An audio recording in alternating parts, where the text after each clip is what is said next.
Hello students, आप सब कैसे हो? आई होप आप लोग बहुत अच्छे होंगे। और आज हम लोग बहुत ही इंपॉर्टेंट टॉपिक पढ़ने वाले हैं जहां से अल्टरनेट ईयर में क्वेश्चन पूछा हुआ है, और वो है बॉन्ड एंगल। बॉन्ड एंगल चाहे नीट का एग्जाम दो, चाहे जेई मेंस का दो, जेई एडवांस का दो, या किसी भी स्टेट लेवल का एग्जाम दो, मेडिकल और इंजीनियरिंग से रिलेटेड, यहाँ तक कि डिफरेंट टाइप के जो कॉम्पिटेटिव एग्जाम होते हैं उसमें भी बॉन्ड एंगल का क्वेश्चन पूछा हुआ है। उस टॉपिक को मैं आज आपको बताने जा रहा हूँ। चलो स्टार्ट करते हैं। क्या है heading? Bond angle. Bond angle होता है क्या है एग्जैक्टली? सपोज डेट मान लो यहाँ पे मैं एक सेंट्रल मेटल ले लिया या कोई भी एटम ले लिया, और यहाँ पे कोई मैं दो अलग अलग एटम लगा दिया। अब इस एलिमेंट से दो एटम लगा हुआ है, और ये जो एडजेसेंट एटम है और इसके बीच में जो एंगल बन रहा है, देखो ध्यान से, इसके बीच में जो एंगल बन रहा है, ये वाला एंगल अब कितना बन रहा है वो हम लोग को अभी पता नहीं है, कंपेयर करके निकालते हैं हम लोग। अब ये जो एंगल बन रहा है यही क्या होता है हम लोग का बॉन्ड एंगल होता है। समझ में आया? दो दो एडजेसेंट एटम के बीच में जो एंगल बनता है वही क्या होता है? बॉन्ड एंगल होता है। चलो देखो, मैं पहला पॉइंट यहां पे लिख रहा हूं, हाइब्रिडाइजेशन और एज कैरेक्टर। यानी बॉन्ड एंगल को कौन कौन फैक्टर अफेक्ट करता है उसको मैं पॉइंट वाइज आपको बताने वाला हूं, और सीक्वेंस में करोगे तो एकदम सही तरीका से आंसर के पास पहुंच जाओगे। चलो देखो, हेडिंग हम लोग डाले हैं फैक्टर अफेक्टिंग बॉन्ड एंगल। पहला पॉइंट है मेरा हाइब्रिडाइजेशन और परसेंटेज एज कैरेक्टर। इससे कैसे रिलेट करता है? देखो यहाँ पे ये कैसे रिलेट करता है बताओ। जो बॉन्ड एंगल होता है, बॉन्ड एंगल वो हम लोग का होता है directly proportional percentage as character, और मैं आपको परसेंटेज एज कैरेक्टर निकालना सिखा दिया हूं। दूसरा इसमें ये रख सकते हो, और बॉन्ड एंगल क्या हो जाएगा? डायरेक्टली प्रोपोर्शनल हाइब्रिडाइजेशन हो जाएगा। ठीक है, कुछ यहाँ पे इसके बेसिस पे क्वेश्चन दिया हुआ है उसको मैं निकाल के बता रहा हूँ। अब यहाँ पे देखो, मैं हाइब्रिडाइजेशन निकाल रहा हूँ इसका। हाइब्रिडाइजेशन हम लोग कैसे निकालते हैं हमें पता है, निकालने आता है स्टेरिक नंबर के अकॉर्डिंग।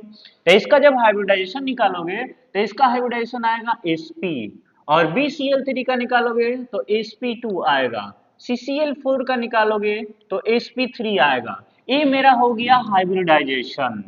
अब हमें पता है अगर sp आता है तो कैसा होता है? लीनियर होता है। जब लीनियर होता है तो इसका बॉन्ड एंगल कितना हो जाएगा लीनियर का बताओ? 180 डिग्री होता है।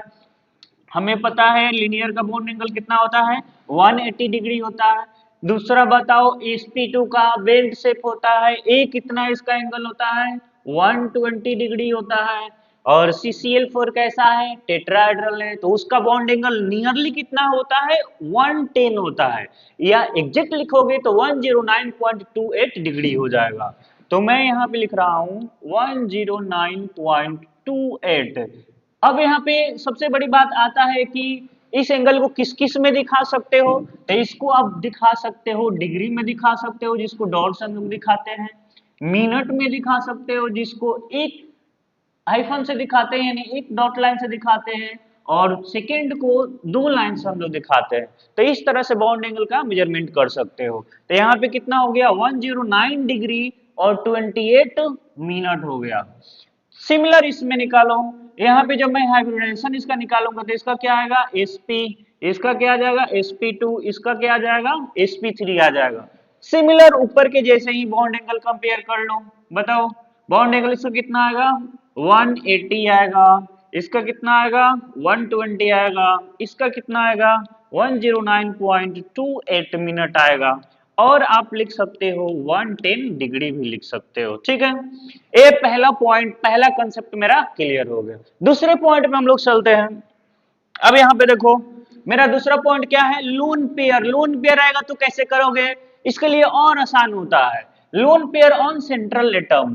तो बॉन्ड एंगल जो होता है वो क्या होता है? Inversely proportional lone pair on, कहां पे? सेंट्रल एटम लिख सकते हो, या डायरेक्ट आप दिखा सकते हो। क्या लिख सकते हो? Bond angle inversely proportional lone pair का। ठीक है, चलो इसमें हम लोन पेयर हम लोग निकालने निकाल रहे हैं। लोन पेयर हम लोग को निकालना अच्छा से आता है, कैसे निकालते हैं? लोन पेयर इक्वल टू होता है valence electron minus sharing electron. जितने नंबर ऑफ इलेक्ट्रॉन आएंगे उसको 2 से डिवाइड कर देते हैं, हमें मिल जाता है लोन पेयर। अब यहाँ पे देखो, इसमें लोन पेयर निकालोगे तो कितना आएगा बताओ? 0 आएगा। इसमें लोन पेयर निकालोगे तो वैलेंस का इलेक्ट्रॉन 5, हाइड्रोजन का 3 हो जाएगा, 3 है तो 5 माइनस 3 2 इलेक्ट्रॉन, यानी 1 लोन पेयर आ गया।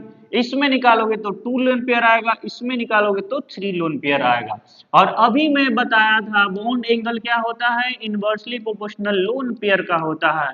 इस कंसेप्ट को यूज करके आप बॉन्ड एंगल का ऑर्डर बता सकते हो। बताओ, यानी CH4NH3H2O XeF2 है, आपका यहाँ पे क्या दिया हुआ है? लोन पेयर दिया हुआ है, इसके अकॉर्डिंग अरेंज कर लो। क्या हो गया? CH4NH3H2O और XeF2 हो गया। अब यहाँ पे देखो, पहले में कितना है? 1/0 करो, दूसरे में कितना आया है?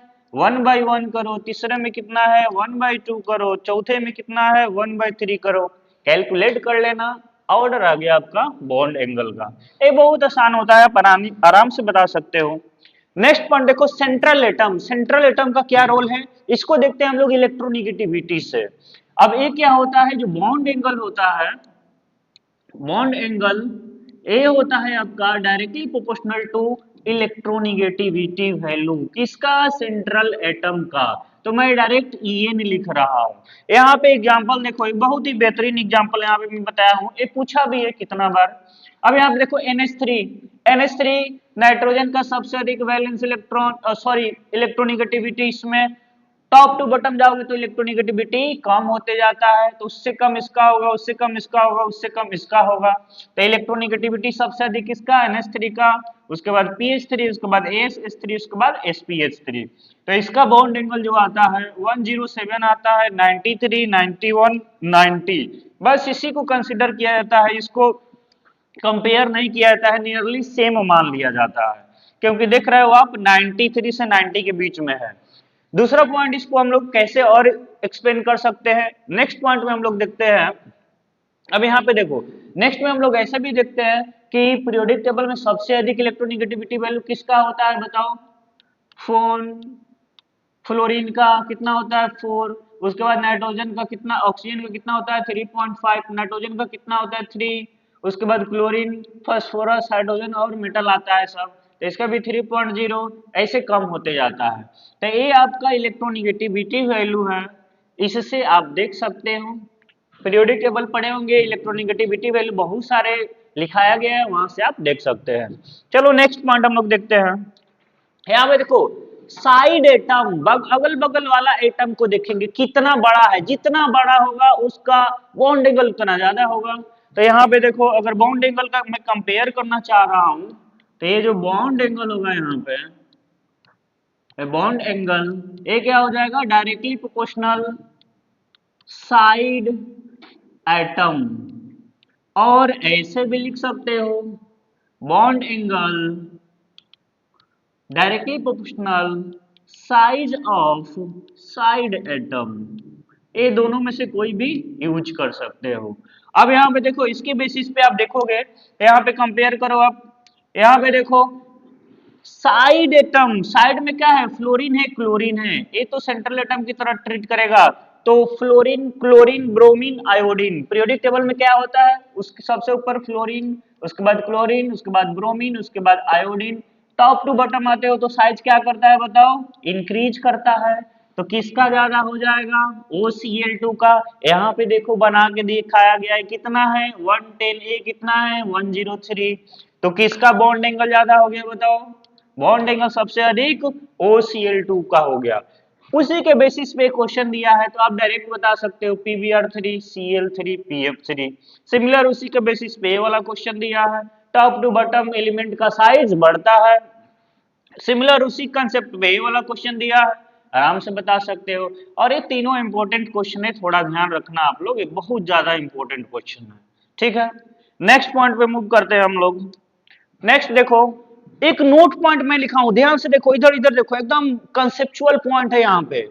When hybridization is same lone pair same central atom is same, bonded atom are different. जब हाइब्रिडाइजेशन भी सेम हो जाएगा, लोन पेयर भी सेम हो जाएगा, उसके बाद क्या है, सेंट्रल एटम भी सेम हो जाएगा, तब क्या करोगे, तब हम लोग देखते हैं डिफरेंट एटम कौन लगा हुआ है। क्या देखते हैं हम लोग, बॉन्डेड एटम आर डिफरेंट, इसको देखेंगे हम लोग। तो यहाँ पे कुछ मैं एग्जांपल लिया हूं, OF2, यहाँ पे देखो ए है मेरा, OF2 है, OCl2 है, OBr2 है। अभी मैं बताया था टॉप टू बॉटम आओगे तो साइज बढ़ेगा, लेकिन ये तीनों का हाइब्रिडाइजेशन देखोगे, तीनों का तो क्या आएगा, sp3 आएगा निकालोगे तो।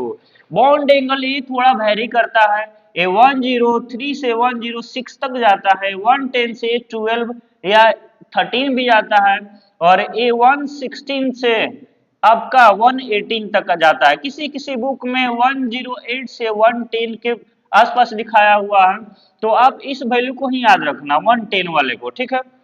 अब यहाँ पे देखो क्या लिखा है, मैं पॉइंट क्या लिखा हूं, size of side atom increases so bond angle increases.